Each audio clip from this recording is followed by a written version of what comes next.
सही 5 बजे। हम आगे भी वेबिनार में देरी नहीं करने की कोशिश करेंगे और इस बात की खुशी में कि हमने आज सेकंड में प्रसारण शुरू किया, कृपया लाइक करें, रीपोस्ट करें।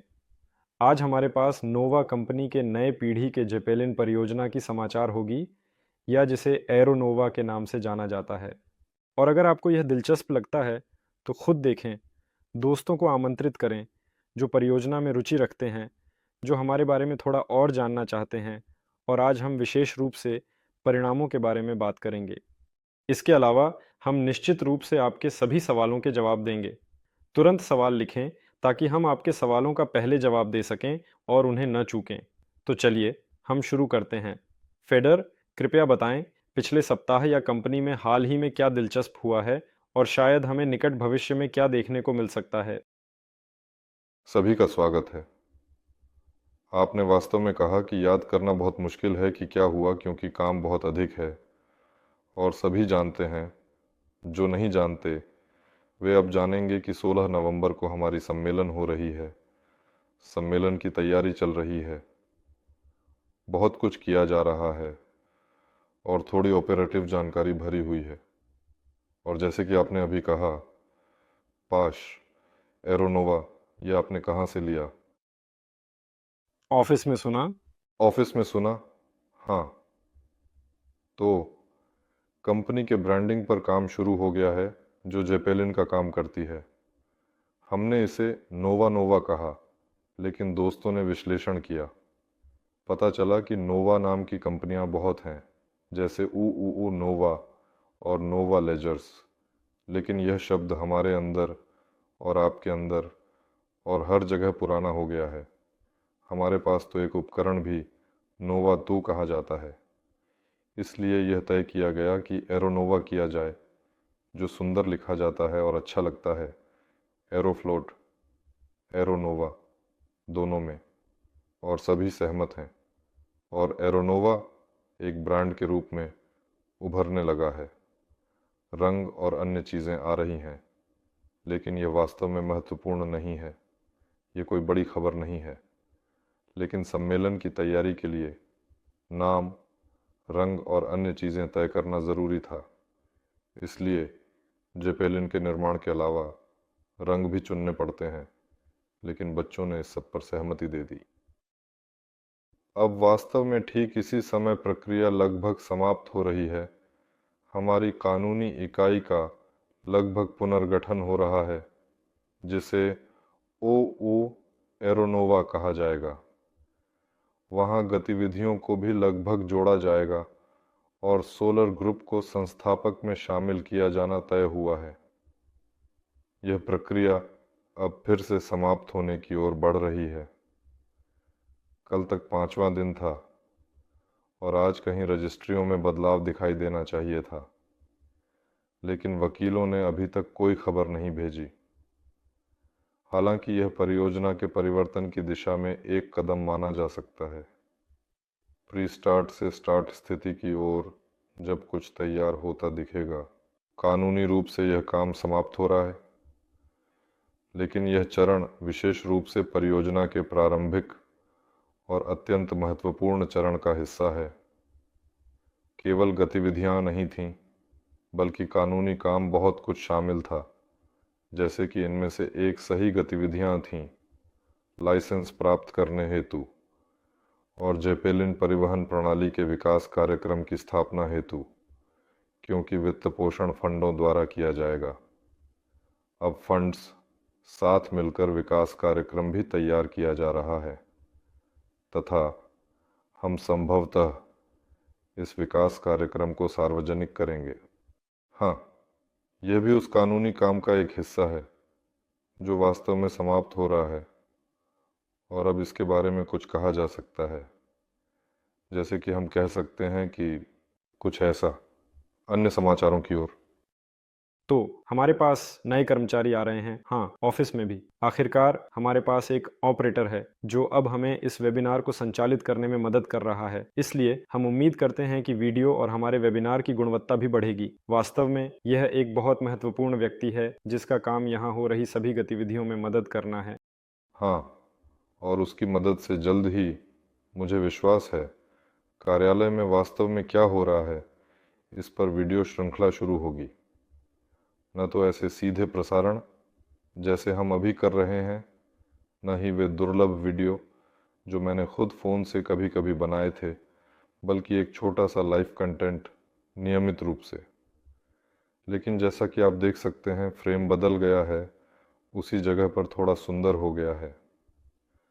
हमारे पास कुल 28 लोग हैं जो इस परियोजना पर काम कर रहे हैं, जिनमें से 17 विशेष रूप से इंजीनियर, डिज़ाइनर और तकनीशियन हैं।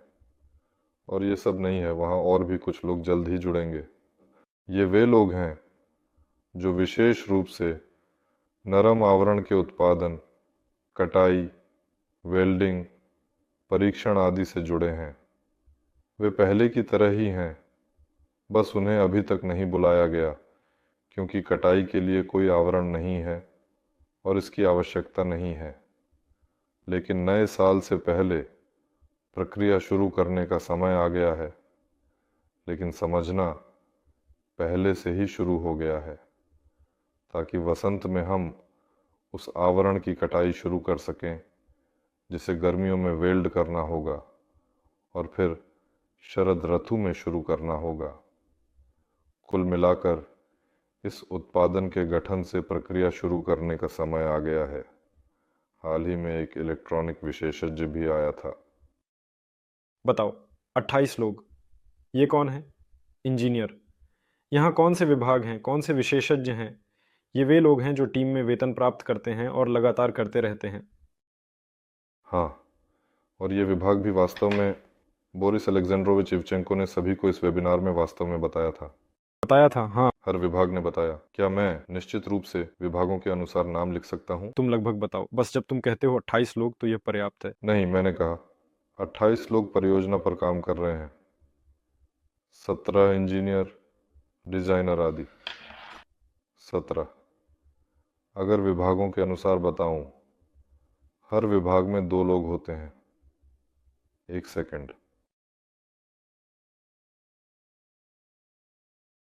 क्या ये वही, हाँ, थोड़ी योजना है? हाँ, तो मुख्य डिजाइनर जुबकेविच, समझ में आया। संभावित प्रौद्योगिकियों और अनुसंधान विभाग, ये लोबाखिन, फिलिपोव, डेनिस, खमेल, इंजन विशेषज्ञ, कोस्ट्युक, वलेव, कोसाच, शोखोव, क्लिमोव, कार्लोव, हाफिजोव और आर्सलानोव हैं। ये सबसे बड़ा विभाग है क्योंकि इसमें इंजन और घूर्णन, ट्रांसमिशन और प्रोपेलर समूह भी है। ये इस तरह से होता है। स्वाभाविक रूप से वायु तकनीक में सबसे महत्वपूर्ण नियंत्रण प्रणाली, वायु गैस प्रणाली और अन्य को छोड़कर जमीन पर उपकरणों का विभाग। यहाँ अब भी एक वैकेंसी है। वास्तव में वैकेंसी नहीं, बल्कि एक व्यक्ति की आवश्यकता है, बस थोड़ी देर बाद, और उसके साथ पहले से ही समझौता हो चुका है। वह अभी स्टाफ में नहीं है। सामान्य रूपों और आवरणों का विभाग, यह क्रिलोव, वही खमेल, मिलेनिन, तिमोशेंको हैं। सामान्य रूप ये है कि जेपेलिन कैसा दिखेगा, इसकी लंबाई, ऊंचाई, चौड़ाई, जहां गोंडोला लटका है, मोटरें खड़ी हैं, कुल मिलाकर संयोजन। बोर्ड उपकरणों का विभाग ओरलोव, मिलात और फिलिपोव हैं। फिर से एक और बार, ये एक और प्रयास है। हाँ, यहाँ बस लोग एक दूसरे से मिलते हैं, स्वाभाविक रूप से। एग्रीगेट्स के डिज़ाइन विभाग में वेरिशागिन शोखोव हैं। शोखोव मैंने पहले ही कहा, वह ट्रांसमिशनों में है। गणना थ्योरी विभाग कचानोनेनको, इरोशकोव। औद्योगिक डिज़ाइन विभाग इरोशकोव। लेकिन यहाँ भी अभी उसके साथ समझौता है, लेकिन उसे अभी तक नहीं बुलाया गया है। प्रो डिज़ाइन के लिए थोड़ा और समय है, ये स्केच प्रोजेक्ट के अंत के लिए है। तकनीकी दस्तावेज और प्रमाणन विभाग, यहाँ फिर से 2 हैं। खैर, मास्टरेंको और गोरखोव नहीं, और इवचेंको। स्वाभाविक रूप से बोरिस सांच यहाँ हैं, और वह भी इस सब का प्रबंधन कर रहे हैं। हाँ, जहाँ इवचेंको, रसलानोव और कॉन्स्टेंटिनोव हैं, यानी मैं, सोलार ग्रुप का प्रतिनिधि, परियोजनाओं की खोज और विकास विभाग का प्रमुख। ये सभी प्रबंधन विभाग हैं, मुख्य डिजाइनर और सभी विभाग। बहुत सारे विभाग, बहुत सारे कर्मचारी और टीम अभी नहीं बनी, ये पहले से ही थी। समझ में आया। ये सभी लोग पिछले 3 सालों से मिल रहे थे जब से प्रोजेक्ट तैयार हो रहा था। हाँ, यहाँ नए लोगों में जिन्होंने कभी जेपेलिन के साथ काम नहीं किया, लबाखिन और फिलिपोव हैं। ये संभावित तकनीकों और अनुसंधान का विभाग है, लेकिन ये लोग अपनी पूरी ज़िंदगी विज्ञान में लगे रहे हैं और यहाँ ताज़ा खून जोड़ना है। यह एक अनिवार्य मामला है। लेकिन हालांकि वे अन्य चीज़ों में लगे रहे, फिर भी जेपेलिन सिर्फ जेपेलिन नहीं है। यहाँ क्या इलेक्ट्रिक है, वहाँ क्या इलेक्ट्रिक है, वहाँ क्या इंजन है, यहाँ क्या इंजन है। कुल मिलाकर तुम सही कह रहे हो, ये टीम पहली बार नहीं मिली है। सभी एक दूसरे को लंबे समय से जानते हैं। हाँ, और ये भी मज़ेदार है कि टीम केंद्रीकृत रूप से नहीं बनी। सबसे दिलचस्प बात यह है कि टीम विकेंद्रीकृत रूप से बनी। तो इवचेंको, जुबकेविच, खमेल ने अपनी टीम का एक हिस्सा लाया और रूसलान अरसलानोव उसने अपनी टीम लाई। वह पहले से ही विमानन में था, तो वहाँ हेलीकॉप्टर थे। वे वहाँ हेलीकॉप्टर थे तो माइक्रोन कहलाते थे। उसने अपनी टीम का एक हिस्सा लाया और इस टीम में वे लोग थे जिन्होंने वहाँ भागों के निर्माण में मदद की थी, या नहीं मदद की थी, बल्कि वे ठेकेदार थे। और जब वे यहाँ मिले तो यह कहा गया, क्या आप हैं? यानी लोग पहले भी एक साथ काम कर चुके थे, लेकिन वे एक ही तरफ से नहीं आए। यह एक बात है। और वैसे मिलात मिलात तो वास्तव में सोलर ग्रुप का कर्मचारी है। वह यहाँ कैसे आया, हम उसके बारे में अलग से बताएंगे।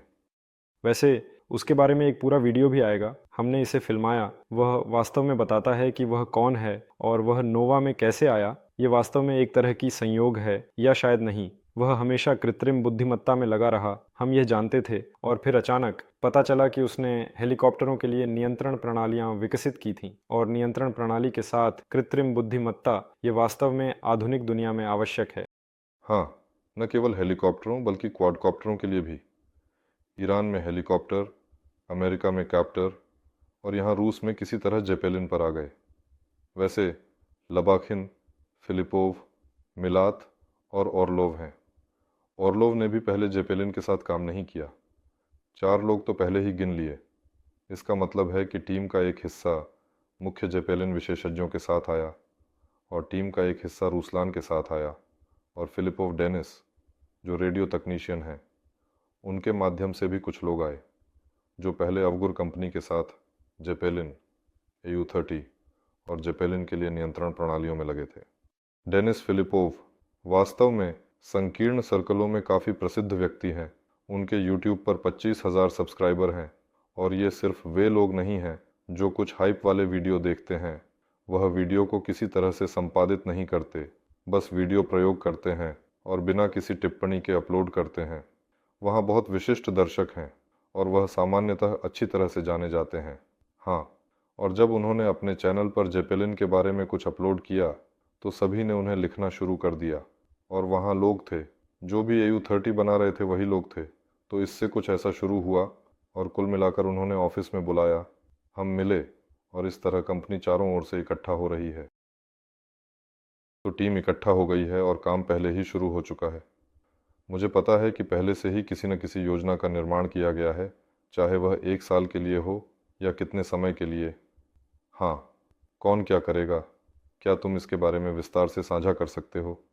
या हाँ, केवल योजना नहीं बनाई गई है, वास्तव में हमारे अंदर एक ऐसा वातावरण बनना शुरू हो गया है जिसमें सब कुछ विकसित हो रहा है, कम से कम संगठन के मानकों के अनुसार, जिनके अनुसार जानकारी का निर्माण, संरचना, भंडारण और परिवर्तन किया जा रहा है। यह किसी तरह से प्रशासनिक है, निर्माण से संबंधित है और सहायक है। ये बहुत महत्वपूर्ण है क्योंकि राज्य 1 मिलियन विवरणों से बना है। हर किसी के पास अपनी जगह, अपनी योजना, अपनी संस्करण, अपना नाम और सब कुछ तक पहुंच होनी चाहिए। ये स्पष्ट है कि हमने कहा था कि टेफ्लेक्स हमें ये सब प्रदान करेगा, लेकिन टेफ्लेक्स के साथ ये कभी होगा, कल नहीं, बल्कि काम अभी चल रहा है। और फिर भी टेफ्लेक्स में कुछ डालने के लिए कुछ होना चाहिए, यानी यह वातावरण बनाया गया है और खेल के नियम, अगर ऐसा कहें, तो बनाए गए हैं और खेल के नियमों के अनुसार हाँ, काम शुरू हो चुका है। सभी विभागों में काम चल रहा है। हाँ, जब लोगों को यहाँ लाया गया तो मुख्य शर्त यह थी कि लोगों की ज़रूरत तभी होती है जब कुछ करना हो। तो अगर कोई व्यक्ति अद्भुत है और उसकी कार्यक्षमता शानदार है तो हमें अभी उसकी ज़रूरत नहीं है। इसका मतलब है कि अभी ज़रूरत नहीं है। और तुम योजना के बारे में बात कर रहे हो, वादिम जुबकेविच। पहले जेपेलिन के विभाजन की एक योजना बनाई गई थी। स्पष्ट है कि यह जेपेलिन मुख्य भागों में विभाजित है। इन मुख्य भागों के अनुसार विभाग बनाए गए हैं और फिर हर विभाग में इसे और अधिक विस्तार से और अधिक विस्तार से और अधिक विस्तार से विभाजित किया गया है। कुल मिलाकर विभाजन की योजना बनाई गई है, विभाग बनाए गए हैं, सभी ने अपनी जिम्मेदारी के क्षेत्र को समझ लिया है और आज के क्षण से लेकर इस उपकरण के उड़ान, परीक्षण और प्रमाणन के क्षण तक एक योजना बनाई गई है और ये पूरा योजना सभी द्वारा देखा गया, सहमति दी गई। ये एक योजना ग्राफ में बदल रहा, हाँ, इस आरेख में, लेकिन योजना है। अगर दिलचस्प है तो मैं इससे कुछ पढ़ सकता हूँ। पहले इसे ढूंढना। चलो, मैं नहीं जानता ये कितना सही है। इसे सार्वजनिक रूप से साझा करना, घर पर सभी के लिए देखना दिलचस्प होगा। तुम खुद देखो, कुछ पढ़ा जा सकता है। वास्तव में यह कहना उचित होगा कि बेहतर है कि एक जुबकेविच ने विस्तार से काम के चरणों के बारे में बताया, जिनमें शामिल हैं शुरुआत, अवधि और परिणाम। यह तालिका इस तरह दिखती है। यह स्केच प्रोजेक्ट से शुरू होती है। वहाँ वास्तव में काफ़ी सारी पंक्तियाँ और कॉलम हैं, मैं देख रहा हूँ।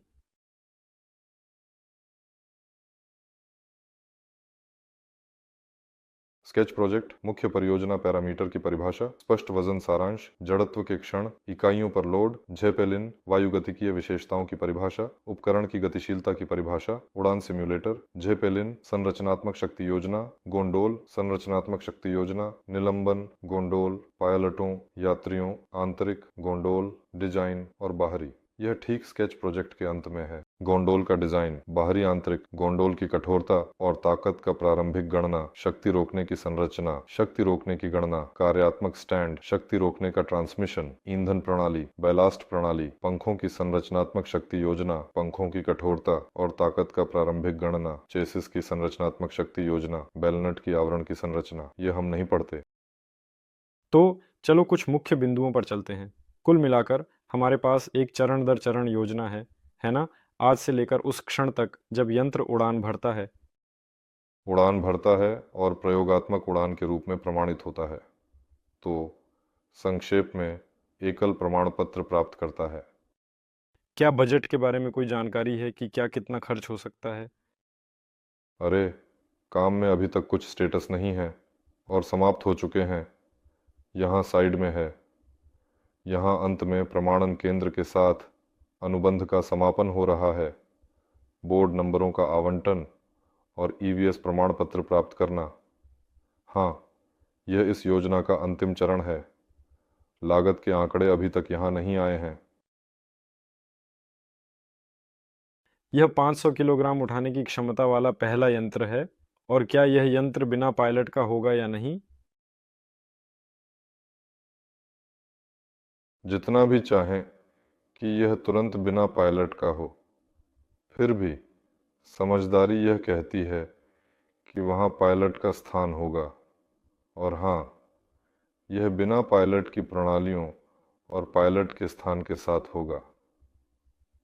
अगले साल 25वीं वसंत में इस गुब्बारे का एक बड़ा मॉडल बनाया जाएगा। इसी पर मिलात और ओरलोव इस दूरस्थ नियंत्रण प्रणाली का अभ्यास करेंगे, जिसे वे बिना पायलट की प्रणाली एसडीयू कहते हैं। एक मॉडल बनाया जाएगा जिसमें इंजनों की ज्यामिति, उनकी संख्या, उनके ड्रैग के सापेक्ष थ्रस्ट और उठान को दोहराया जाएगा। संक्षेप में एक पूरा मॉडल बनाया जाएगा ताकि नियंत्रण प्रणाली का अभ्यास किया जा सके और यह वसंत में होगा। यदि नियंत्रण प्रणाली अधिकतम प्रभावी, सुरक्षित आदि साबित होती है तो सब कुछ अभ्यास किया जाएगा। फिर इस गुब्बारे के लिए 2 गोंडोल बनाए जाएंगे। एक पूरी तरह से बिना पायलट की होगी, यानी वे तुरंत बनाई जाएंगी, और दूसरी वैकल्पिक रूप से पायलट वाली होगी। यदि दूरस्थ नियंत्रण प्रणाली, जिस रूप में हम अभी सोच रहे हैं, आदर्श रूप से प्रदर्शन नहीं करती है, तो एक वैकल्पिक पायलट योग्य गोंडोला बनाई जाएगी, और तब यह नियंत्रण प्रणाली कहने के लिए ये सीखेगी कि पायलट विभिन्न परिस्थितियों में क्या करता है, और फिर उसके बाद पूरी तरह से बिना पायलट का यंत्र बनाया जा सकता है और इसे छोड़ दिया जा सकता है। इसलिए हम देखेंगे। एक और गणितज्ञ और प्रोग्रामर आर्टिफिशियल इंटेलिजेंस पर काम करेंगे। दूसरी ओर पायलट होगा जो यंत्र को नियंत्रित करने की कोशिश करेगा। देखेंगे इस लड़ाई में कौन जीतता है। यह एक सामान्य योजना है जिसमें एक विमानन बिना पायलट का यंत्र बनाया जाता है। जब पायलट उड़ता है तो पहले पायलट परखने वाला होता है। वह अपने अनुभव के अनुसार यंत्र को नियंत्रित करता है। वह यह महसूस करता है कि क्या हो रहा है और किसी तरह नियंत्रण उपकरणों की मदद से मशीन के व्यवहार को समायोजित करता है, और प्रणाली यह लिखती है, देखती है कि वह क्या कर रहा है, किस स्थिति में, और इस तरह सभी ऑटो पायलट प्रशिक्षित होते हैं। लेकिन आधुनिक दृष्टिकोण उसी ड्रोन के साथ ने दिखाया है कि कंप्यूटर पर बहुत कुछ अनुकरण करना संभव है। कुछ स्त्रीकरण एल्गोरिदम और अन्य चीज़ें जोड़ना संभव है, और तुरंत बिना पायलट का यंत्र बनाया जा सकता है। और इसी योजना के अनुसार अब मिलात और ओरलोव गुब्बारे के लिए नियंत्रण प्रणाली बना रहे हैं। लेकिन जुत्केविच ने कहा, मैं आपको इसे अनुमति नहीं दूंगा। यदि छोटे पर परीक्षण नहीं करते हैं तो बड़े यंत्र पर इसे स्थापित करने की अनुमति नहीं दूंगा। हाँ, कोई समस्या नहीं। वसंत में एक छोटा यंत्र बनाया जाएगा, हम उस पर परीक्षण करेंगे। ये लगभग कितने मीटर लंबा होगा? मैं ऐसा कह नहीं सकता।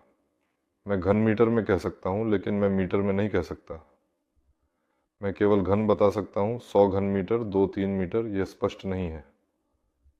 हाँ, ये एक छोटा यंत्र है, लेकिन अगर 2-3-5 मीटर है तो यह काफ़ी बड़ा होगा। यह दृश्य रूप से बड़ा और गंभीर यंत्र होगा जो तेज़ी से गति पकड़ सकता है, और यह कैसे व्यवहार करेगा यह भी मैन्यूवर कर सकता है। यह 20 किलोग्राम का उपयोगी भार ले जा सकता है। यह आसानी से, लेकिन 50 किलोग्राम तक भी ले जा सकता है। तो क्या मैं सही समझ रहा हूँ कि हमारे पास वसंत में एक ऐसा बिना पायलट का ड्रोन होगा जो लगभग 20 किलोग्राम का कोई सामान ले जा सकता है? मान लीजिए कि यह एक प्रयोगात्मक नमूना है, लेकिन मान लीजिए। ये तो प्रयोगात्मक भी नहीं है, ये बस नियंत्रण प्रणाली के परीक्षण के लिए है। हाँ, परीक्षण के लिए, लेकिन बड़े पैमाने पर इसे व्यावसायिक उद्देश्यों के लिए भी इस्तेमाल किया जा सकता है। जैसे यह खाना वितरित कर सकता है, मॉस्को में उड़ सकता है, या किसी कठिनाई से पहुंचने वाले स्थानों पर कोई चिकित्सा किट पहुंचा सकता है। देखते हैं इससे क्या निकलता है। वास्तव में गुब्बारों की प्रभावशीलता उनके आकार के साथ बढ़ती है, और वास्तव में इतना छोटा आकार होने पर एक साधारण पंखों वाले ड्रोन होना आसान है। तो इस आकार में गुब्बारे की आवश्यकता क्यों है? सवाल, क्या वह हवा में रह सकेगा? यदि वह 500 या 1000 किलोमीटर तय कर सके तो यह ड्रोन की प्रभावशीलता का मानचित्र होगा। नहीं कर सकेगा। लेकिन यह बिना पायलट का होगा, है ना? हाँ, यह बिना पायलट का होगा और नियंत्रण प्रणाली के परीक्षण के लिए होगा। इसे बनाया जाएगा, आवरण उसी सामग्री से बनाया जाएगा। वायु गैस प्रणाली उन्हीं वाल्वों और पंखों पर होगी। यानी यह बड़े गुब्बारे की पूरी तरह से नकल करेगा, और यह कोई खिलौना नहीं होगा, यह एक गंभीर मशीन होगी। खिलौना? हाँ। मुझे वास्तव में लगता है कि इसके कई तरह के व्यावसायिक उपयोग होंगे। देखते हैं। यह उस उपकरण से कहीं अधिक गंभीर होगा जो अफ्रीका में फ्रांसीसियों के साथ मिलकर बनाया गया है, जो वहाँ पहले से ही व्यावसायिक रूप से काम कर रहा है। यह अधिक गंभीर होगा, बहुत अधिक गंभीर। क्या इसे इस तरह से लागू करना चाहिए? अगर अफ्रीकियों को छोटे उपकरणों से दवाइयाँ ले जाना पसंद है तो हम उन्हें दे सकते हैं। वैसे तुम जानते हो कि मालवाहक ड्रोन, जैसा कि मैंने समझा, वे लॉट के साथ, भगवान न करे, 20 मिनट उड़ते हैं। अगर गुब्बारा कम से कम 3 घंटे उड़ सकता है तो तुम्हें गुब्बारे की ज़रूरत क्यों है ना? समझ गया, मैं यह जानता हूँ। हमने अपने समय में खुद इसे गणना करने की कोशिश की थी। वास्तव में पहले एक निर्माण का विचार था, फिर जब हमने इस काम की गणना शुरू की तो हमने निर्माण न करने का निर्णय लिया। वास्तव में विचार एक सूट था, स्वाभाविक रूप से। ये आयरन मैन जैसा नहीं था, बल्कि बस एक ऐसा व्यक्तिगत परिवहन उपकरण था जो शुद्ध इलेक्ट्रिक मोटर्स पर उड़ता था, और वहाँ 20 मिनट से अधिक नहीं हो पा रहा था। इसलिए हमने तय किया कि यह बहुत दिलचस्प नहीं है। हालांकि दुनिया भर में ऐसे चीज़ें अब बन रही हैं, प्रदर्शनियों में दिखा रहे हैं, कहते हैं कि देखो, और हमारे बारे में सब चुप हैं कि यह अधिकतम 20 मिनट है। कोई तो नहीं बोलता, कोई कहता है कि यह गंभीर नहीं है। वास्तव में 20 मिनट। बस गंभीरता से सीमित करना वास्तव में, हाँ, ये वास्तव में हमारे पास और भी हो सकता है। मानसिकता में सीमाओं के अनुसार जब तुम गाड़ी में बैठते हो तो तुम्हें बताया जाता है कि तुम्हारे पास केवल 20 मिनट का ईंधन है। ऐसा लगता है जैसे चलना असंभव है। लेकिन दूसरी ओर, अगर तुम हवा में 150 की गति से सीधे कहीं जा रहे हो तो 20 मिनट एक महत्वपूर्ण दूरी है। शायद यह सामान्य है, बस पारंपरिक परिवहन प्रणालियों के मुकाबले असामान्य है। लेकिन हमने इसे नहीं बनाने का निर्णय लिया, क्योंकि हम किसी तरह इम्पेलर्स पर काम करने की योजना बना रहे थे। जस्ट आर्टेम लोबाखिन, जो वैसे मैं कहता हूँ गुब्बारों से किसी भी तरह का संबंध नहीं रखता, लेकिन यह रूस में एकमात्र व्यक्ति है जिसने जेट सूट बनाया और उस पर उड़ान भरी। हाँ, उसका एक ऐसा प्रोजेक्ट था जो सार्वजनिक नहीं था, लेकिन धीरे धीरे जानकारी को खोला जा सकता है। तो शायद हम इसे कभी दिखाएंगे। टेमे के पास एक सूट था, यहाँ 2 जेट इंजन हैं, यहाँ 2 जेट इंजन हैं, और पीठ पर एक बड़ा।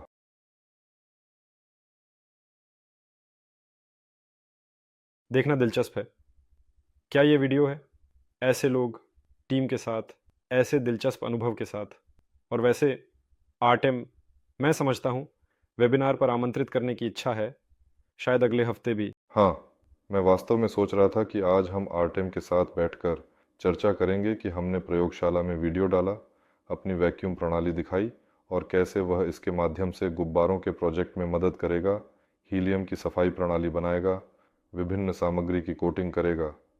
कुल मिलाकर निर्माताओं के पास विचार हैं, लेकिन यह स्पष्ट नहीं था कि इसे कौन लागू करेगा, क्योंकि हमारे देश में गंभीर वैज्ञानिक अनुसंधान संस्थान वर्तमान में थोड़ी दयनीय स्थिति में है। और आर्टेम का अपना वैज्ञानिक अनुसंधान संस्थान है, और उसने इसे पूरी तरह से प्रोजेक्ट को सौंप दिया। कहा कि आप जगह देंगे, मैं उपकरण, दिमाग, अनुभव, हाथ दूंगा। और हम सहमत हो गए। हाँ, और आज मैं इसी विषय पर उसके साथ चर्चा करना चाहता था। आज उसकी बेटी का 1 साल है, और वे सामान्यतः जश्न मना रहे हैं, तो यह एक उचित कारण है। शायद अगली बार। तो हाँ, ये वसंत में ये उपकरण होगा और इस पर नियंत्रण प्रणाली का परीक्षण किया जाएगा, और वे, हाँ, सफल परीक्षणों के दौरान इसे बड़े उपकरण पर या आंशिक रूप से लागू करेंगे। देखो, हाँ, 2 गोंडोलों की योजना बनाई जा रही है। हम सामान्यतः इस प्रणाली को मॉड्यूलर बना रहे हैं। पहला उपकरण जो बनाया जाएगा वह भी प्रयोगात्मक है, और यह मुख्य रूप से प्रयोगशाला के लिए विभिन्न विकल्पों का परीक्षण करने के लिए है। उदाहरण के लिए, यह एक गोंडोला है जिसमें स्थिर इंजन है, 2 घूर्णनशील पंखे घूर्णन ट्रांसमिशन पर हैं। यह एक है, वहाँ एक सशर्त विचार नहीं है, बल्कि एक परीक्षण किया गया विकल्प है। दूसरा है स्थिर स्थायी मोटर, स्थिर मुख्य प्रोपेलर, और फिर एक इलेक्ट्रिक मोटर है जो थ्रस्ट के घूर्णन वेक्टर के साथ है। यह दूसरा विकल्प है। तीसरा विकल्प है केंद्रीय गोंडोला को हटाना, 2 मोटर गोंडोलों को स्थापित करना, और यहाँ पूरी तरह से घूर्णनशील प्रोपेलर मोटर समूह स्थापित करना, सूखे कार्टर के साथ, और इसी तरह।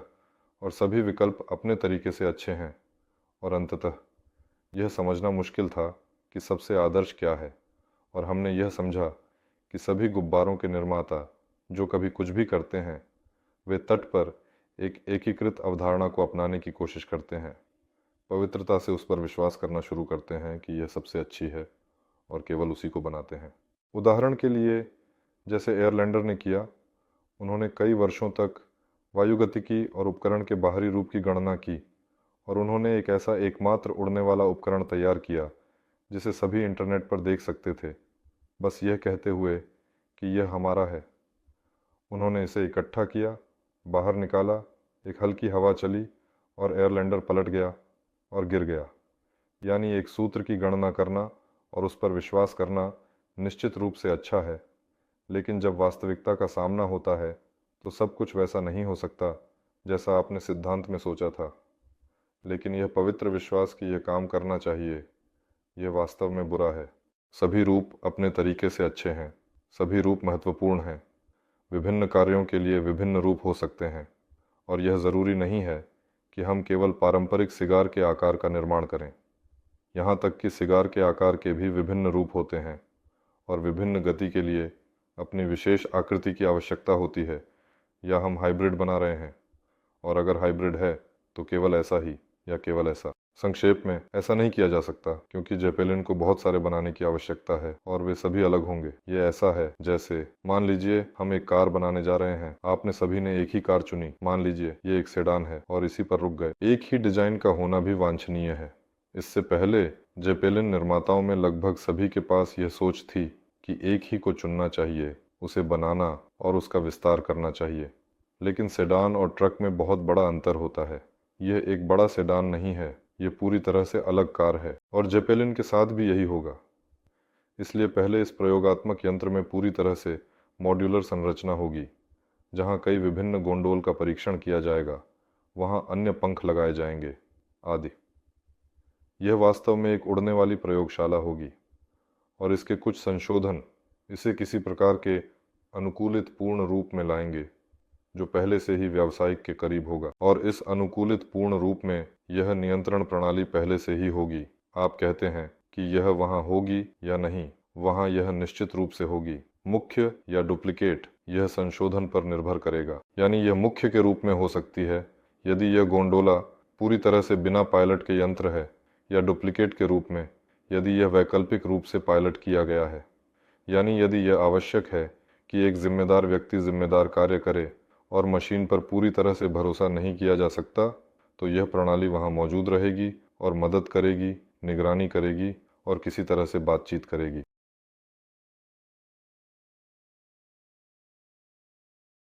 तो यह योजना लगभग बिंदुओं के अनुसार लिखी गई है जब इस 500 किलोग्राम के यंत्र को लॉन्च किया जाएगा, और यह स्पष्ट है कि कौन क्या करेगा। इस योजना में सभी आवश्यक कदम शामिल हैं जो सुनिश्चित करते हैं कि लॉन्च प्रक्रिया सुचारू रूप से चले। यह भी बताया गया है कि इस यंत्र का महत्व क्या है। हाँ, लेकिन यह योजना भी वास्तव में उच्च स्तर की है। यह सचमुच काफ़ी विस्तृत है।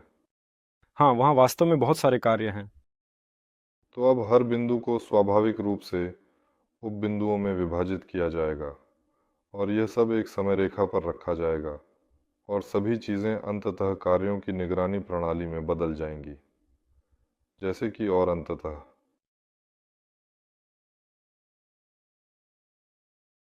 क्या इस सप्ताह हमारे पास कुछ और दिलचस्प हो रहा था? याद करने कोशिश कर रहा हूँ।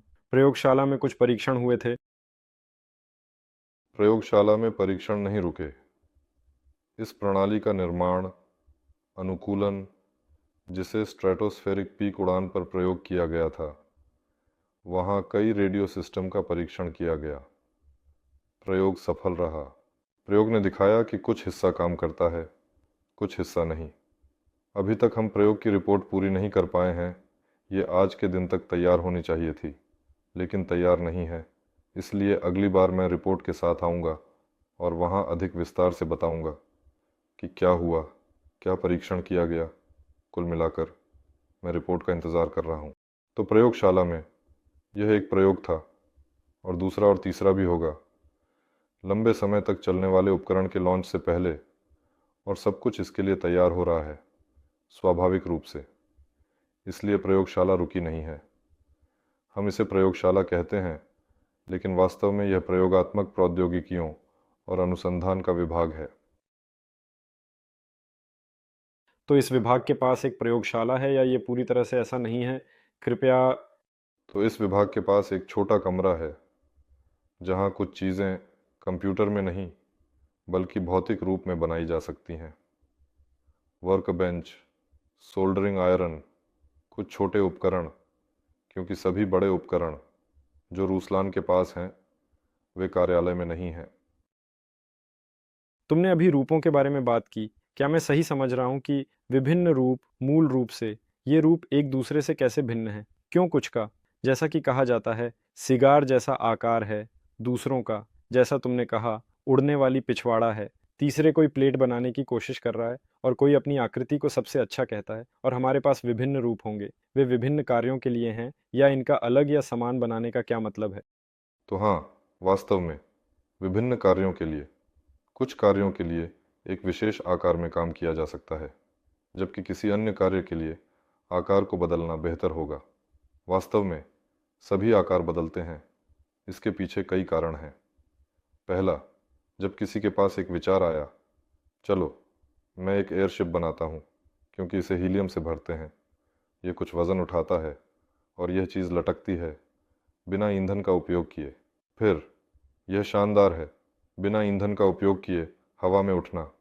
फिर जब इसे डिज़ाइन करना शुरू करते हैं तो सोचते हैं कि एक निश्चित मात्रा एक निश्चित वज़न उठा सकती है। प्रारंभ में मात्रा एक गोलाकार होती है, लेकिन जब आप गोलाकार के दाएं और बाएं से हवा फेंकना शुरू करते हैं तो आप समझते हैं कि इसकी सतह बड़ी होती है। गोलाकार को किसी तरह खींचना होगा। अगर हमें आगे उड़ान भरनी है तो फ्रंट एयर रेजिस्टेंस कम होना चाहिए। गोलाकार को खींचते हैं और हमें एक सॉसेज मिलती है। सॉसेज बन गई, हम कहीं आगे उड़ रहे हैं। और सॉसेज की ओकाज़वेट से पहले से ही कुछ एरोडायनामिक्स होती है। अगर इस सॉसेज सिगार को एक और आधा डिग्री और थोड़ा सा नाक ऊपर उठाते हैं तो एरोडायनामिक लिफ्ट फोर्स उत्पन्न होती है। यानी अगर हीलियम कुछ 100 टन उठा सकता है तो मार्ग पर चलते समय और नाक को एक और आधा डिग्री उठाने पर एरोडायनामिक्स और भी जुड़ जाती है, जो काफ़ी महत्वपूर्ण है। सटीक आंकड़ों में नहीं कह सकता। वाह, यानी एरोडायनामिक्स, हम तो फिर भी आगे उड़ रहे हैं। हाँ, हम आगे उड़ रहे हैं। तो क्या हम सिगार को थोड़ा और एरोडायनामिक बना सकते हैं? इसे थोड़ा और बड़ा बनाते हैं, 120 नहीं बल्कि 150 उठाने के लिए। और बदलाव शुरू होते हैं। एरोडायनामिक आकार बनाना शुरू करते हैं। उड़ान में एरोडायनामिक आकार स्थिर होता है। उदाहरण के लिए, यह इसलिए स्थिर होता है क्योंकि यह एरोडायनामिक है। लेकिन स्थिर स्थिति में, उदाहरण के लिए, जब यह बस वहाँ खड़ी होती है, तब भी एयरशिप का एक कार्य है, एक निश्चित वज़न उठाना और लटकना। स्थिरता के लिए आकार को संतुलित करना अब कठिन हो जाता है, क्योंकि यह स्थिरता के लिए नहीं बनाया गया है, बल्कि गतिशीलता के लिए बनाया गया है। यह एक है। 2, एक और विचार है, यार, सॉसेज बड़ी है, यानी 100 टन उठाना है। हमने सिगार बनाई, 100 टन की सिगार बहुत बड़ी लगती है। इसे कैसे छोटा किया जा सकता है? तो चलो स्थिरता से थोड़ा गतिशीलता की ओर बढ़ते हैं। यानी हम 100 से 150 नहीं बनाते, बल्कि हम इसे 70 तक घटाते हैं और 30 को एरोडायनामिक्स से लेते हैं। और फिर से सिगार दिखाई देती है, आकार किसी हाइब्रिड में बदल जाता है, लेकिन हाइब्रिड का चयन फिर से गति पर निर्भर करता है। तो हम किस गति से उड़ेंगे? अगर गति 100 किलोमीटर तक है तो एक आकार स्वाभाविक रूप से एरोडायनामिक होता है, 200 तक यह एक और होता है, 300 तक यह तीसरा होता है, लेकिन यह अंदर का आकार है। कुछ लोग हैं जो पूरी तरह से कट्टर सोचते हैं। वे कहते हैं कि सिगार ऐसा एक चीज़ है, इसका एक निश्चित आकार है, और अगर हम एक डिस्क बनाते हैं तो यह दृश्य रूप से काफ़ी छोटा लगेगा, लेकिन आकार वही रहेगा। यह आकार को कम करने के बारे में सोचने की प्रक्रिया है। इसे छोटा बनाना है। क्यों? आसमान विशाल है, वहाँ बहुत जगह है और वहाँ सामान्यतः स्वतंत्रता है। बड़े आकार बनाना संभव है, लेकिन ऐसा सोचने का एक तरीका है, इसे डिस्क के आकार में बनाना है। ये किसी भी डिस्क के आकार का है। हाँ, यहाँ तक कि सिगार भी इस तरह पलटने की कोशिश कर रही है। यानी अगर किसी चीज़ का एक निश्चित आकार है जो कहीं तैरना चाहिए, तो सबसे लंबी धुरी उत्पन्न होती है, जिसके अनुसार ग्रेडियंट अधिकतम अंतर के साथ वितरित होना चाहता है। इसलिए गोला कहीं भी वितरित नहीं हो सकता। इसकी सभी दिशाओं में धुरी उसके पक्षों के सापेक्ष समान होती है। सिगार में केवल एक धुरी होती है। ये इस तरह तैरने की कोशिश करता है और इसे स्थिर करना आसान होता है। लेकिन डिस्क में कोई धुरी नहीं होती, बल्कि यह एक पूरी सतह होती है और यह किसी भी दिशा से तैरने की कोशिश करता है। यानी अगर सिगार के पास केवल 2 विकल्प हैं, तो यह या तो इस तरह तैरना चाहता है या इस तरह। अगर आपने यहाँ वज़न लटका दिया तो यह अब कहीं नहीं जा सकता, तो डिस्क को स्थिर करना और भी कठिन हो जाता है। तो सामान्यतः ये सभी विचार हैं, जैसे कि चलो हम एक डिस्क बनाते हैं, चलो हम एक हाइब्रिड बनाते हैं, चलो हम एक डबल सिगार बनाते हैं। ये सभी मुख्यतः इच्छाएं हैं जो एक दूसरे से संबंधित नहीं हैं, लेकिन यह समस्या के साथ मज़ेदार है। यानी अगर किसी विशेष समस्या को हल करने का कार्य दिया जाता है तो किसी विशेष समस्या के समाधान के लिए किसी भी गणितीय सूत्र के लिए शायद एक ही समाधान होता है, अगर समीकरणों, मैट्रिक्स और अन्य चीज़ों का जिक्र न हो और एयरशिप उस कार्य के लिए बनाई जाती है। अगर आपको एक ऐसी वायुगतिकी बनानी है जो एक निश्चित वजन को एक निश्चित ऊंचाई पर एक निश्चित गति से ले जा सके, तो यह एक उपकरण है। हाँ, अगर यह कुछ भारी सस्ते पृथ्वी के निकट है तो यह वास्तव में एक पूरी तरह से अलग उपकरण है। यह एक क्लासिक रूप है, यह स्पष्ट है, और सभी शायद कुछ अनोखे और आदर्श को बनाने की कोशिश कर रहे हैं, ऐसा मुझे लगता है, और शायद कुछ अधिक विचार भी। वे निश्चित रूप से कुछ असामान्य बनाना चाहते हैं, क्योंकि एयरशिप बनाना एक सस्ता काम नहीं है और ऐसे प्रोजेक्ट्स के लिए निवेशकों को भी आकर्षित करना आवश्यक है। जो उद्यमी इन्हें बनाते हैं वे यह सुनिश्चित करने की कोशिश कर रहे हैं कि यह ऐसा हो। मुख्य बात यह है कि यह सामान्य सिगार के आकार का न हो, बल्कि सुंदर हो। यही एयरशिप है। यह वास्तव में एक वायरस है, नहीं जानता इसे क्या कहूँ। मानसिक विकार जो पूरी दुनिया में फैला हुआ है। पहले हमारे पास इंजीनियर थे जो कारों के निर्माण में लगे थे, अब डिज़ाइनर हैं, और ये बहुत डरावना है, बहुत डरावना। और ये वायरस हर जगह फैल गया है, एयरशिप को भी शामिल करते हुए। अब डिज़ाइनर ने कुछ बनाया है, यानी इंजीनियर ने समस्या का समाधान नहीं किया, जैसा कि हम अब पूरे सिस्टम को व्यवस्थित कर रहे हैं। हमारे पास इंजीनियर होंगे जो समस्या का समाधान करेंगे, और यहाँ डिज़ाइनर ने एक सुंदर वस्तु बनाई है। भौतिकी के कुछ नियम हैं जिनसे बहस करना मुश्किल है। अब केवल इसे उड़ने के लिए नहीं बनाना है, बल्कि बाद में इसे इकट्ठा भी करना है। और अगर हम किसी श्रृंखला उत्पादन की बात कर रहे हैं तो यह और भी महंगा है। और भी, हाँ बिल्कुल सही। गाड़ियों के साथ हाँ, वास्तव में ऐसी ही स्थिति है। हाँ, यहाँ मर्सिडीज़ की बात करें तो ये 20 साल पुरानी है, और ये वर्तमान में आने वाले वाहनों की तुलना में कहीं अधिक गुणवत्ता वाली है, और इंजन भी। कुल मिलाकर अगर संक्षेप में कहें तो हमारे पास एक इंजीनियरिंग अवनति हो रही है। आंतरिक दहन इंजन बनाना इलेक्ट्रिक मोटर्स की तुलना में कहीं अधिक कठिन है, और यह कि हमारे यहाँ आंतरिक दहन इंजनों के समाप्त होने की प्रवृत्ति शुरू हो गई है, और हम सब कुछ इलेक्ट्रिक ड्राइव पर ले जाने की बात कर रहे हैं। एक तरफ शायद यह अधिक पारिस्थितिकीय है, हाँ, लेकिन दूसरी तरफ हम एक बहुत शक्तिशाली इंजीनियरिंग स्कूल को दबा रहे हैं। हम इसे बस सरल बना रहे हैं। हाँ, यहाँ हमेशा सवाल होता है कि आगे क्या है। कोई सही इंजीनियरिंग समाधान या अधिक कमाई करने का अवसर। निश्चित रूप से अगर तुम्हारी कोई पुर्जा खराब हो जाती है तो तुम अधिक कमाते हो, तुम्हारी लागत कम होती है। ऐसे पुर्जों को बनाना जो कभी खराब ना हो, तो हाँ, तर्क के अनुसार व्यवसाय के दृष्टिकोण से ऐसा करना जैसे कोई मतलब नहीं रखता। एक बाजार है। बाजार कहता है अगर कार 3 साल में खराब हो गई तो यह सामान्य है, पहले 3 साल, लेकिन बेहतर है कि यह खराब ना हो, नहीं तो प्रतिष्ठा को नुकसान होगा। जैसे कि वे विशेष समय सीमा के अनुसार समायोजित होते हैं। जैसे कि फ्योदोर, तुमने कहा कि इन सभी कार्यात्मक मुद्दों के अलावा कार्यालय में अब सम्मेलन की सक्रिय तैयारी चल रही है। क्या तुम 2 शब्दों में बता सकते हो क्या उम्मीद की जाए, कौन सी जानकारी होगी और नई टीम में से कौन वहां आएगा? वहाँ पूरी एरोन की पूरी टीम निश्चित रूप से आएगी। तो इसका मतलब है कि आप सम्मेलन में आ सकते हैं और उन सभी लोगों से मिल सकते हैं जिनके बारे में हम लगातार बात करते हैं, जिन्हें वेबिनार में देखा जाता है। जिन सभी का मैंने आज ज़ोर से उल्लेख किया वे सभी वहाँ होंगे। सभी जेपेलिन चालक, आप उनसे कुछ पूछ सकते हैं। हाँ, शायद और भी अधिक लोग आएंगे दोस्तों, क्योंकि जब एनटीएस का आयोजन किया गया था तो वहाँ और भी लोग आए थे। हाँ, और यह भी पूरी संभावना है कि बहुत सारे लोग आएंगे। मैं अभी कुछ नहीं कह सकता, आज बोरिस अलेक्जेंड्रोविच ने कहा। सामान्यतः विमानन और वायु परिवहन के विज्ञान अकादमी सहयोग में बहुत रुचि रखती है, संयुक्त प्रचार, विकास आदि में। अगर सब कुछ ठीक रहा तो हम उनके साथ हस्ताक्षर करेंगे और हमारे लिए शायद सब कुछ ठीक रहेगा, और हम हस्ताक्षर करेंगे तो वे भी होंगे। मैंने कुछ नहीं कहा। तो तुमने धीरे से कहा, शायद किसी ने नहीं सुना।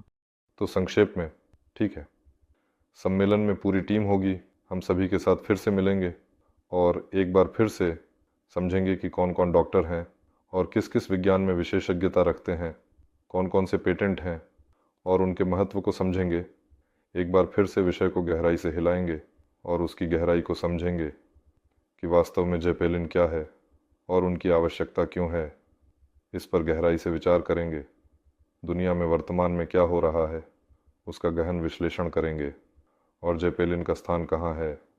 प्रतियोगियों पर एक बार फिर से गहराई से नज़र डालेंगे और उनकी रणनीतियों को समझेंगे कि वे क्या कर रहे हैं और वे हमारे प्रतियोगी क्यों नहीं हैं और हम क्या करेंगे। हम अपने रोड मैप की घोषणा करेंगे और उसकी विशेषताओं को विस्तार से बताएंगे और अपनी पूर्ण शुरुआत के लिए अपनी तत्परता का प्रदर्शन करेंगे। दूसरे शब्दों में, सम्मेलन में जानकारी केवल परियोजना के बारे में नहीं होगी जैसे पहले था, बल्कि हम जेपेलिन के बारे में भी न केवल बात करेंगे, बल्कि आपके सभी सवालों के जवाब भी देंगे और टीम से मिलने का भी अवसर होगा। इसलिए अगर आपको जेपेलिन का विषय दिलचस्प है, तो ये निश्चित रूप से आपको दिलचस्प लगेगा, क्योंकि आप इस वेबिनार में हैं, तो ज़रूर आएं। एकमात्र बात, मुझे नहीं पता कि कितनी जगहें बची हैं। आज सूचियां पूरी की गईं, वहां निश्चित रूप से, ठीक है, अभी उन सभी का नाम पुष्टि किया जा रहा है जो पंजीकृत हुए हैं, जो आना चाहते थे, और कल सही संख्या स्पष्ट हो जाएगी। वहाँ पहले से ही 500 हैं। हम शायद 500 से थोड़ा अधिक लोगों को पंजीकृत करेंगे, क्योंकि जिनमें से कुछ ने कहा कि मैं आऊँगा, वे फिर भी नहीं आएंगे। वहाँ लगभग 1000 आवेदन हैं। आवेदन लगभग 1000 हैं। हाँ। कुल मिलाकर लगभग 500 स्थान हैं। हाँ, 500 स्थान हैं, आवेदन 1000 हैं। और यह लगभग 500 पहले से पुष्टि किए गए आवेदन के हैं। तो क्या अब कोई स्थान नहीं है?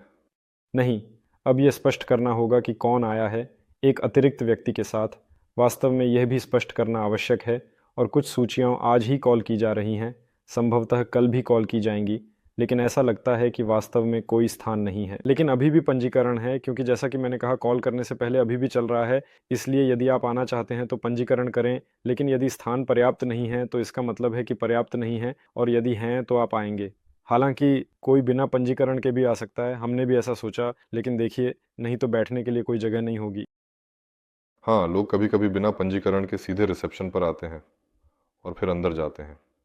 हाँ, इस तरह या उस तरह हमारे पास रिकॉर्ड संख्या की उम्मीद है। हाँ, और जो ध्यान देने योग्य है वह यह है कि आमतौर पर कार्यक्रम से 2 दिन पहले सक्रिय पंजीकरण शुरू होते हैं, और अब तो 10 दिन पहले ही हैं, और पहले से ही स्थान से दोगुनी अधिक आवेदन हैं। मेरे ख्याल से आवेदन स्थानों से अधिक थे जब हमने पहली बार पोस्ट डाला था। और वैसे, चूंकि हम सम्मेलन के बारे में बात कर रहे हैं, मैंने देखा कि एक सवाल था कि क्या ये गुब्बारे जो हमारे पीछे हैं सम्मेलन में बेचे जाएंगे। लेकिन दुर्भाग्यवश ऐसे गुब्बारे शायद नहीं बिकेंगे। हाँ, अभी कोई मर्चेंडाइज नहीं बेचा जाएगा, लेकिन आमतौर पर हम सम्मेलनों में कुछ नहीं बेचते। आमतौर पर इसे इस तरह या उस तरह प्राप्त किया जा सकता है। जैसे कि फेडर ने कहा, कंपनी की ब्रांडिंग विकसित की जा रही है। जैसे ही यह तैयार होगा, शायद कंपनी की ओर से कुछ बेचना या देना संभव होगा। और ये यहाँ है या नहीं दिख रहा है, देखो। हाँ, लेकिन इसे खास तौर पर किसने रखा? ने उसे धक्का दिया। हाँ, मैं देख रहा हूँ, वह वहाँ पड़ा है। और मर्च, ये सब ब्रांड है, समझ में आता है, ज़रूरी है, लेकिन इतना नहीं। अगर आपको मर्च की ज़रूरत हो तो आप इसे टिप्पणी करें, टेलीग्राम में लिखें, हम आपको देंगे। यहाँ एक सवाल है, ये थर्मोस्टैटिक्स नए पीढ़ी के गुब्बारों में कैसे उपयोग किया जाएगा? अगर सवाल गर्म करने और ठंडा करने के बारे में है तो इसका उपयोग किया जाएगा। गर्म करने के लिए वहाँ कई सिस्टम होंगे, ठंडा करने के लिए भी कई सिस्टम होंगे। यह सब तैरने की क्षमता को बदलने के लिए है। इसके बारे में थोड़ी और जानकारी बाद में। वहाँ इंजन के गर्मी के उपयोग से लेकर जनरेटर सेटों तक माइक्रोवेव हीटिंग, प्लाज्माट्रॉन और अन्य चीज़ें शामिल हैं। इसके अलावा लोग पूछ रहे हैं, क्या गुब्बारों के अलावा कोई मैग्नेट, बिल्ले और अन्य स्मृति चिन्ह उत्पाद होंगे? हमारे पास सम्मेलन के प्रतिभागियों के लिए छोटे उपहार सेट होंगे। गुब्बारों के बिल्लों के बारे में ऐसा लगता है कि इसकी योजना नहीं बनाई गई थी, है ना फेडर? या क्या हम इसे बनाने में सफल होंगे? मैं कंपनी की ओर से अन्य सवालों के जवाब दे रहा हूँ। हाँ। बस आप इन सवालों पर बात कर चुके हैं, किसी न किसी तरह से कुछ विचार समय समय पर।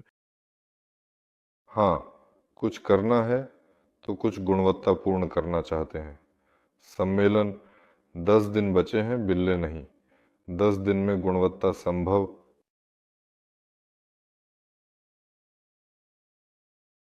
ठीक है दोस्तों, इस तरह या उस तरह हम सवालों की ओर बढ़ते हैं, इसलिए अपने सवाल लिखें। मैं उन्हें यूट्यूब पर पढ़ता हूँ, वकंटाक्ते पर यूट्यूब पर लिखें। यहाँ मैं उन्हें अभी देख रहा हूँ, लेकिन आप वकंटाक्ते पर भी लिख सकते हैं। हम सभी सवालों का धीरे धीरे जवाब देंगे। फेडर, या क्या आप कुछ और जोड़ना चाहते हैं जो हाल ही में हुआ है? ऑफिस में लोग बस रहे हैं, ये सब जल्द ही ऑपरेटर आपको दिखाएगा। ऑपरेटर का नाम व्लादिमीर व्लादिमीरोविच है, उनसे भी मिलिए। चलो थोड़ा सवाल पर चलते हैं।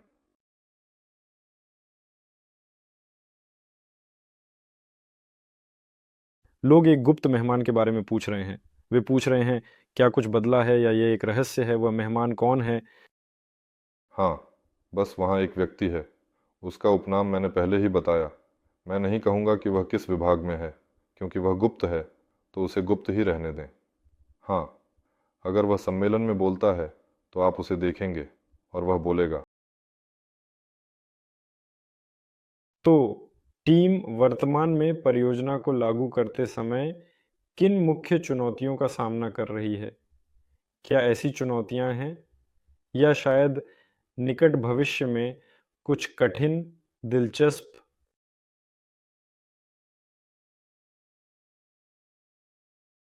पूरी विमानन में, कम से कम रूस में, सबसे बड़ा चुनौती इंजन है। सब कुछ डिज़ाइन किया जा सकता है, पंखे, ट्रांसमिशन, शरीर, जो चाहें। इलेक्ट्रिक सिस्टम, नियंत्रण प्रणाली, जिस पर सब उड़ान भरेंगे वही इंजन के साथ होगा। सभी का मुख्य प्रश्न, हमारे रूस में विमानन इंजनों के साथ वास्तव में ऐसी समस्या है। मुझे पता है कि अभी, लेकिन सामान्यतः ये NIR और OKR हमेशा से इंजन बनाने के लिए होते थे, और CM बारानोव में रोटर विमान इंजन का परीक्षण किया जा रहा है, जिसका एक हिस्सा रूसलान ने बनाया है, अगर पूरा नहीं। ठीक है, बल्कि पूरा उसे उसने अपने लिए बनाया है। यहाँ NIMI ने औरस का इंजन बनाया, NIR के तहत इसे विमानन में बदलने के लिए, पुनः संसाधित करने के लिए। लेकिन वे कुछ ऐसा कहते हैं कि कुछ हुआ है। एक और कंपनी, नाम भूल गया, वे यूरोपीय विमानन इंजन को रिवर्स इंजीनियरिंग कर रहे हैं। कहते हैं कि अब सब कुछ होने वाला है। सभी, हेलीकॉप्टर से लेकर विमान निर्माताओं तक, इस इंजन का इंतज़ार कर रहे हैं। हम भी वहाँ कतार में खड़े हैं। हमारे पास वास्तव में समाधान है। हमारे पास पहले से ही इंजन हैं, जो वास्तव में रूसलान के पास हैं, जो नोवा 2 पर उपयोग किए जाएंगे इस उपकरण पर। क्या अगले उपकरणों के लिए कोई आधार है? लेकिन कुल मिलाकर प्रणालीगत समस्या ये इंजन है। हम इसे अपने प्रोजेक्ट के तहत शायद खुद ही हल करेंगे। कैसे? क्या रूस को हमारी वजह से एक नया इंजन मिलेगा जो उद्योग को बचाएगा? देखेंगे। हाँ, लेकिन समस्या को हल करना होगा। यह वास्तव में एक समस्या है, बाकी सब बस छोटे कार्य हैं। बस मैंने भी इंजनों के बारे में सवाल देखा। किस प्रकार का इंजन उपयोग किया जाएगा? क्या इसका कोई समाधान है? हाँ, और क्या कुछ विशेष रूप से कहा जा सकता है? किस प्रकार का इंजन उपयोग किया जाएगा? तब सवाल को स्पष्ट करना होगा कि किस विशेष उपकरण पर, जिस पर हम काम करेंगे। पहले मॉडल में ये सटीक इलेक्ट्रिक मोटर्स हैं, चीनी BLDC। वहाँ कुछ भी आविष्कार करने की आवश्यकता नहीं है, वहाँ पर्याप्त हैं। जिस उपकरण में 2000 cc होगा, वहाँ पहले से ही समझ है, यानी हमारे पास एक विशेष इंजन है जिसे हम वहाँ लगाएंगे। कुछ इंजन हैं, यह ऑटो कन्वर्जन है, स्पष्ट है कि पेट्रोल है। कुछ विमानन इंजन हैं जो विमानन ईंधन पर गोदाम में रखे गए हैं, स्पष्ट रूप से पुराने इंजन हैं, प्राग के नाम से जाने जाते हैं। पुराने विमानन इंजन, युद्ध से पहले के, उन्हें भी उपयोग किया जा सकता है, वे भी उपलब्ध हैं। लेकिन हम सब कुछ पर उड़ान भरेंगे, सब कुछ देखेंगे। यदि इंजन उदाहरण के लिए 2000 सीसी में है, सही में स्थिर मार्शल पंखा है, तो वहाँ इलेक्ट्रिक मोटर्स जोड़े जाते हैं, घूर्णन करने वाले खींचने के वेक्टर को बदलने के लिए। ये इंजन हमने ओवेल मशीन के साथ पहली बैठक की, समझा कि संभवतः मोटेल्कोव्स्की के लिए बस इतना ही पर्याप्त होगा, यानी ये पहले से ही पेट्रोल और इलेक्ट्रिक को मिलाता है। और अगर सवाल है कि कुल मिलाकर कौन सा इंजन है, तो सवाल ऐसा है, हर प्रकार के जेपेलिन के अपने इंजन होते हैं, वहाँ बहुत सारे और विभिन्न प्रकार के होंगे। इंजन जो जनरेटर के रूप में उपयोग किए जाएंगे, बैटरी चार्ज करने के लिए, इलेक्ट्रिक मोटर्स को शक्ति देने के लिए, और इंजन जो इंटरमोटर समूहों में तुरंत शामिल होंगे, और न केवल पिस्टन, न केवल रोटर। तो जब रिसेल का चरण समाप्त होगा, और क्या आप पहले से चेतावनी देंगे? पहले से हम निश्चित रूप से चेतावनी देंगे, लेकिन सटीक शर्तें और यह कब होगा, हम सीधे 16 नवंबर को सम्मेलन में घोषित करेंगे, यानी लगभग एक सप्ताह में आपके पास सारी जानकारी होगी। तो ऑरस ब्रांड के तहत यॉट प्रोजेक्ट क्या योजनाओं में है या नहीं, और क्या हम एयर यॉट देखेंगे? और उसके साथ समझौता कहीं नहीं गया, जो हम उनके साथ ऑरस ब्रांड के तहत इस यॉट को बनाने की योजना बना रहे हैं। लेकिन बहुत सारे सवाल हैं। हमने पहले ही 2000 सीसी के साथ शुरू करने का निर्णय लिया, जबकि ऑरस के साथ 4000 सीसी का समझौता था। हमने पहले 2000 सीसी बनाने का निर्णय लिया ताकि, जैसा कि मैंने पहले कहा, प्रयोगों की एक श्रृंखला की जा सके, ताकि अगला पहले से ही आदर्श हो, ताकि सब कुछ स्पष्ट हो, सामान्यतः सरल से जटिल की ओर।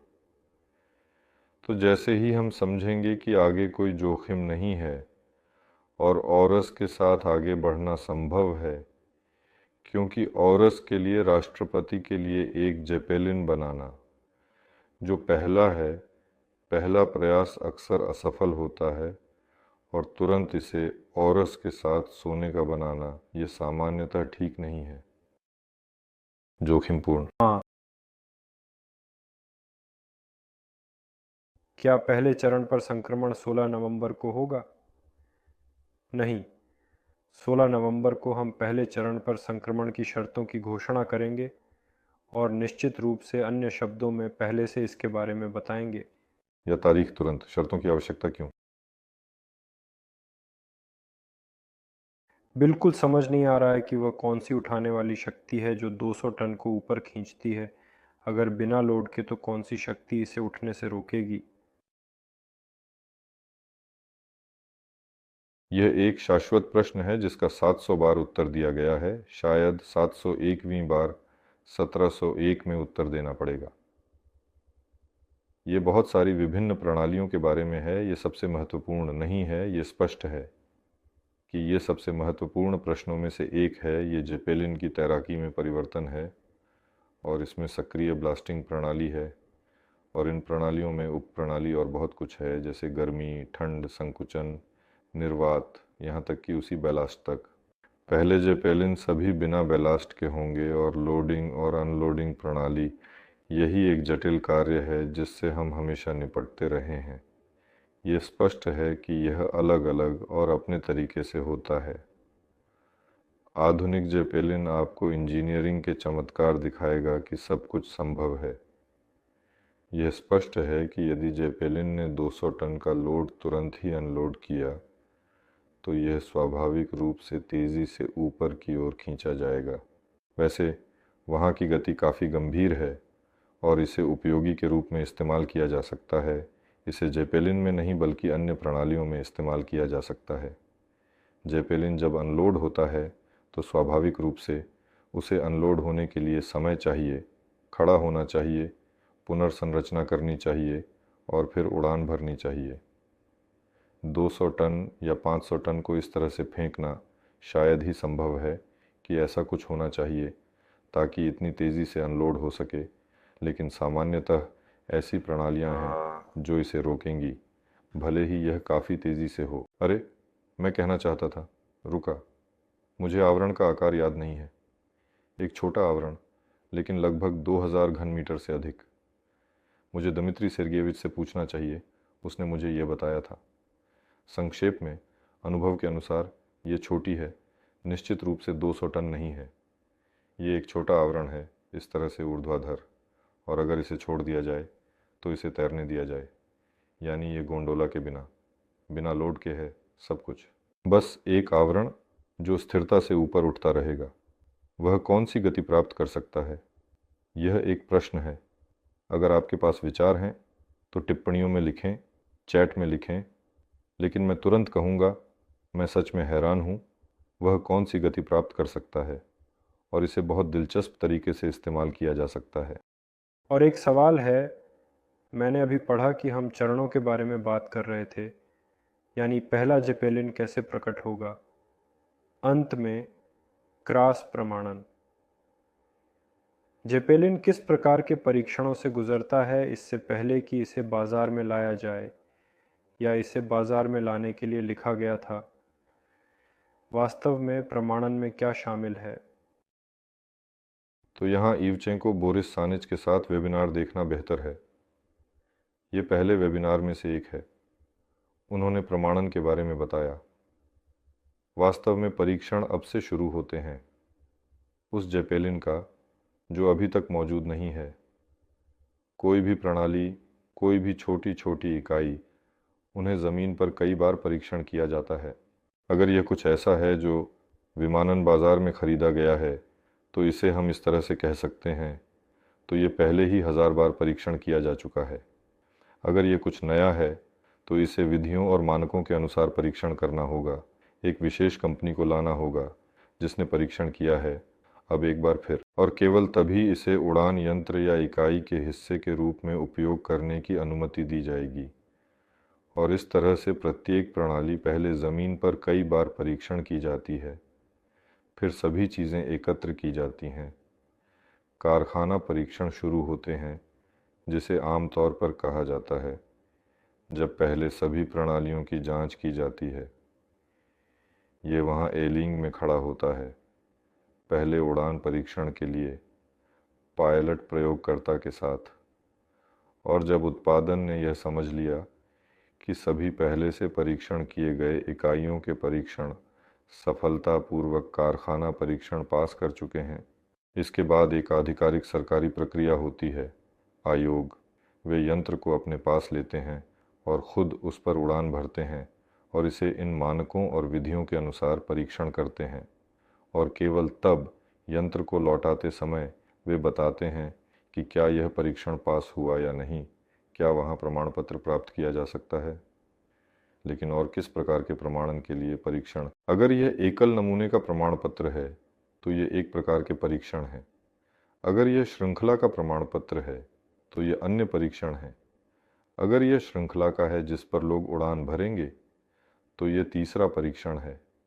और वे कौन से विशेष परीक्षण हैं जो वे पास करते हैं? तो सब कुछ नष्ट होने तक, और नष्ट भी कई यंत्रों को किया जा सकता है।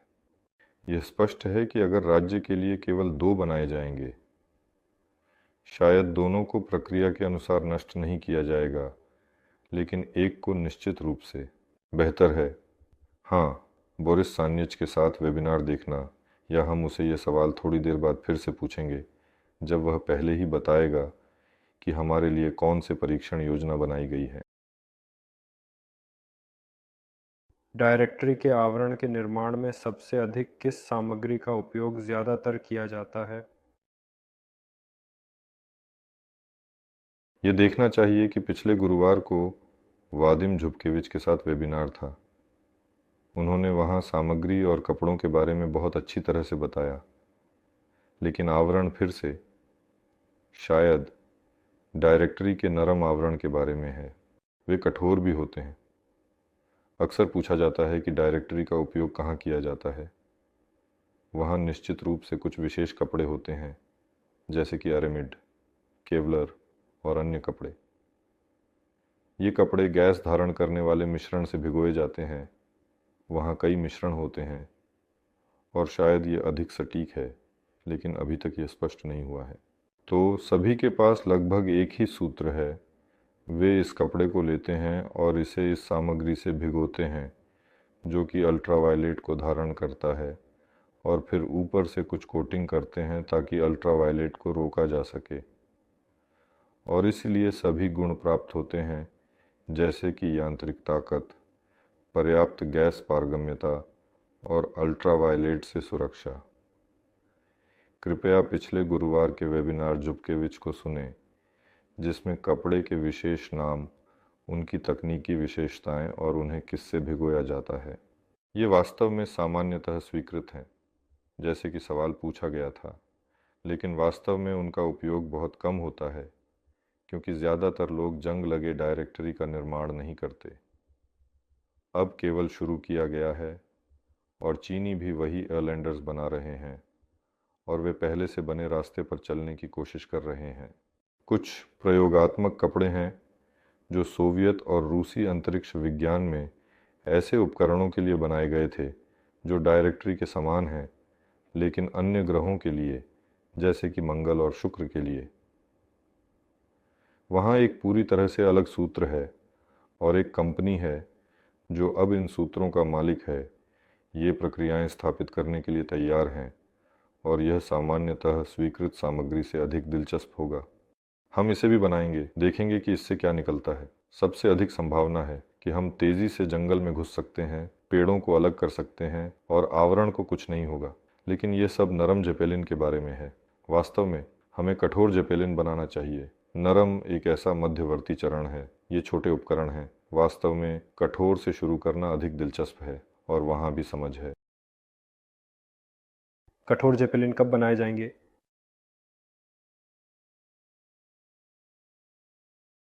एरोनोवा कठोर जेपेलिन का डिज़ाइन करना शुरू करेगी। शायद वे अगले साल से होंगे। वे विभिन्न उठाने की क्षमता के होंगे। चलो कठोर जेपेलिन की बात करें। यह लगभग 500 टन की उठाने की क्षमता से होगा। नहीं, तो आप वास्तव में 10 टन से कठोर बना सकते हैं। हाँ, यह लगभग इसी तरह का होगा जैसे यह 2000 टन का है। 2000 टन नरम है। 2000 घन मीटर। 2000 टन नरम है। यह वास्तव में थोड़ा छोटा है, लेकिन यह सभी परीक्षण करने और योजना विकसित करने के लिए आदर्श है। यह 10 टन का होगा। वहाँ वही योजना लागू की जाएगी, लेकिन नियंत्रण प्रणाली, वही चुने हुए भौतिक यांत्रिक सिद्धांत। ये पहले से ही कठोर होगा और इस पर कठोर बनाने की तकनीक विकसित की जाएगी। सबसे पहले खुद का निर्माण, साथ ही उत्पादन की तकनीक। यह एक छोटी चीज़ होगी। 10 से शुरू किया जा सकता है, और फिर 50, 100, 200, 300, अधिकतम 500, इससे अधिक नहीं।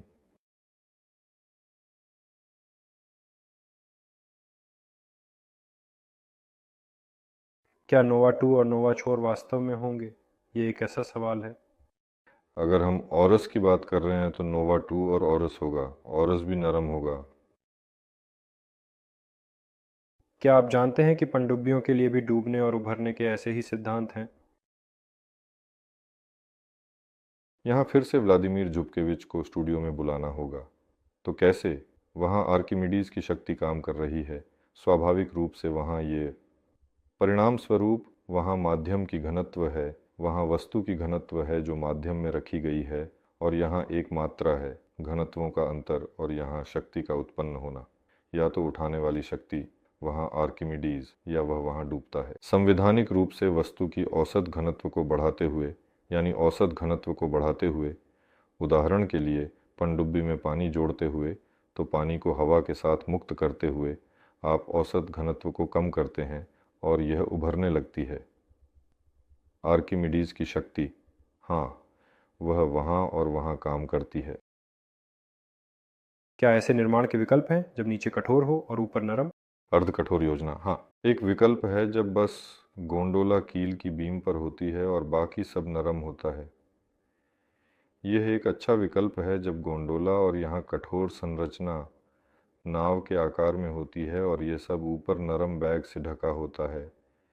लेकिन यहाँ ये समझना ज़रूरी है कि इस उठाने वाली गैस की सारी शक्ति फिर भी ऊपर की ओर दबाव डालती है। हाँ, और जो कुछ भी नीचे भारी है वह फिर भी पकड़ता है, तो पूरी सामग्री की शक्ति ऊपर की ओर निर्देशित होती है और यही सामग्री का हिस्सा पूरी मात्रा को पकड़ता है। इसलिए बेहतर है कि अगर नीचे कठोर है तो ऊपर भी कुछ कठोर तत्व रखें ताकि विशेष रूप से आवरण को हल्का किया जा सके। नहीं तो पूरी मात्रा आवरण पर निर्भर होती है, यानी सामग्री की मजबूती पर, और नीचे की कठोरता अच्छी होती है। हाँ, डायरेक्ट नहीं बदलेगा अगर आप कुछ भारी वहाँ लटकाते हैं, लेकिन फिर भी पूरी लोड ऊपर चली जाती है। इसे वहाँ से हटाना बेहतर होता है। कील की बीम मुख्य रूप से इसलिए बनाई जाती है ताकि नरम डायरेक्ट्रिबल उस वज़न से न बदले जो आप उस पर लटकाते हैं। नाव बनाना भी एक अर्थ हो सकता है, लेकिन सीधे कठोर रूप से इकट्ठा करना आसान है। यह एक दिलचस्प सवाल है। क्या अलग होने वाली गोंडोला क्वाड्रोकॉप्टर का विचार था? यानी एक ड्रोन डायरेक्टरीबल जो सामान के साथ हो, गोंडोला ड्रोन जो चालक दल के साथ हो, पीछा करता है, जुड़ता है, खींचता है, ऐसा एक निर्माण। अब एक बदलने योग्य गोंडोला कनोवी 2 है जिसे दमित्री सेर्गेविच खमेल अपने व्यक्तिगत प्रोजेक्ट के रूप में डिज़ाइन कर रहे हैं। यह वास्तव में गोंडोला और क्वाड्रोकॉप्टर है। ये 4 पंखों वाला एयर टैक्सी है जो बिना डायरेक्टरीबल के भी उड़ सकता है, लेकिन फिर से ज़्यादा समय नहीं, जैसा कि हमने पहले चर्चा की थी। ऊपर से डायरेक्टरीबल के रूप में एरोस्टैटिक लोड को बढ़ाने से इस एयर टैक्सी का समय बढ़ाने में मदद मिलेगी। और अगर किसी असामान्य स्थिति में अचानक इस वायु गैस प्रणाली के साथ कुछ होता है तो यंत्र स्वचालित रूप से अलग हो सकता है और उतर सकता है। यह 1 और 2। अगर पंखों के साथ, मान लीजिए इंजनों के साथ कुछ होता है तो यह हीलियम पर भी आराम से वापस उतर सकता है। यानी किसी घटना की स्थिति में यात्री सिलेंडर से अलग हो सकते हैं और जैसे उतर सकते हैं। हाँ, हल्के विमानों में पैराशूट बचाव प्रणाली है। अगर विमानों के साथ कुछ गलत हो जाता है तो अब पहले की तरह इतना डरावना नहीं है। पैराशूट खुल गया, हाँ, विमान ज़मीन पर गिरा, लेकिन सभी बच गए। क्या यह अब सच में है? हाँ, यह हल्के विमानों और हेलीकॉप्टरों पर लगाया जाता है। अरे हल्के विमानों पर, हाँ। हाँ, और ऐसे ही सिस्टम गोंडोलों में भी लगाए जा सकते हैं, लेकिन सामान्यतः छोटे डायरेक्टिव जहाज़ों के साथ ज़्यादा उलझने का कोई मतलब नहीं है। हाँ, परियोजना की शुरुआत में बेहतर है कि बड़े और गंभीर डायरेक्टिव जहाज़ों की ओर जाएं और फिर छोटे जहाज़ों पर वापस लौटें और यह भी तय करें कि वे कैसे होंगे। बड़े डायरेक्टिव जहाज़ों को इन कनेक्टिंग क्वाडकॉप्टरों के साथ बनाया जा सकता है, वही व्यक्तिगत एयर टैक्सी। ये बड़ा डायरेक्टिव जहाज़ कहीं से शहर की ओर जा रहा है, लोग उस पर उड़कर आते हैं और यह सब एक एकीकृत प्रणाली में बदल जाता है और वहाँ एक दिशा में थ्रस्ट देता है। यह निश्चित रूप से एक कल्पना है, लेकिन इंजीनियरिंग के दृष्टिकोण से यह सब वास्तव में संभव है। इसके अलावा विस्तार पूर्वक विचार करने पर यह प्रणाली विशेष रूप से सटीक रूप से काम कर सकती है। मैं चैनल सोलर ग्रुप पर सवाल देखूंगा। हम अल्ताई में एक रिसॉर्ट बनाने जा रहे हैं। डायरेक्टिव जहाज़ों को पहले से ही पारिस्थितिकी तंत्र की योजना में शामिल किया गया है। वैसे हाँ, मैं चाहता था। इस टिप्पणी को भी पढ़ना है, तुम जानते हो, इस परियोजना के बारे में।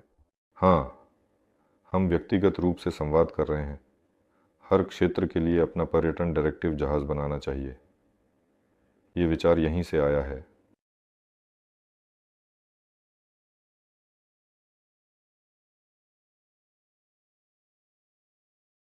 हमने इन सवालों के जवाब पहले ही दे दिए हैं, ये यहाँ दोहराए जा रहे हैं। तो आज के लिए सभी सवाल लगभग ख़त्म हैं। हमने लगभग 10-15 सवालों के जवाब दिए हैं और मुझे नए सवाल नहीं दिख रहे हैं, लेकिन ऐसा लगता है कि मैंने कुछ नहीं छोड़ा।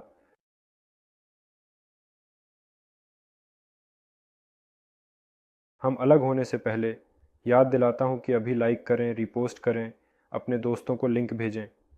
आज हमने आपके लिए बहुत सारी खबरें साझा की हैं। मत भूलिए कि लगभग एक सप्ताह में हम आपसे व्यक्तिगत रूप से मिल सकते हैं, मेरे साथ, फ्योदोर के साथ और टीम के सभी सदस्यों के साथ, सोलर ग्रुप, एरोनोवा और निश्चित रूप से सोवेलमाश के साथ। वे भी होंगे, नहीं जानता कौन निश्चित रूप से होगा। मुझे पता है कि निश्चित रूप से अलेक्जेंडर सुदारेव होंगे। बाकी लोग सामान्यतः हम उम्मीद करते हैं कि और लोग भी आएंगे ताकि आप उनके साथ बातचीत कर सकें। तो हम आपका इंतज़ार कर रहे हैं, आमंत्रित कर रहे हैं, वहाँ व्यक्तिगत रूप से मिलेंगे। फ्योदोर, क्या तुम कुछ और जोड़ना चाहोगे? और जो लोग नहीं आ सकते उनके लिए ये सीधा प्रसारण और प्रसारण की रिकॉर्डिंग होगी, तो चिंता मत करो। जानकारी होगी, निश्चित रूप से वीडियो और तस्वीरें भी होंगी, लेकिन व्यक्तिगत रूप से हमेशा अधिक दिलचस्प होता है। अगर संभव हो तो आइए। आज के लिए सब कुछ, सभी का धन्यवाद, सभी का। धन्यवाद, सभी को अलविदा।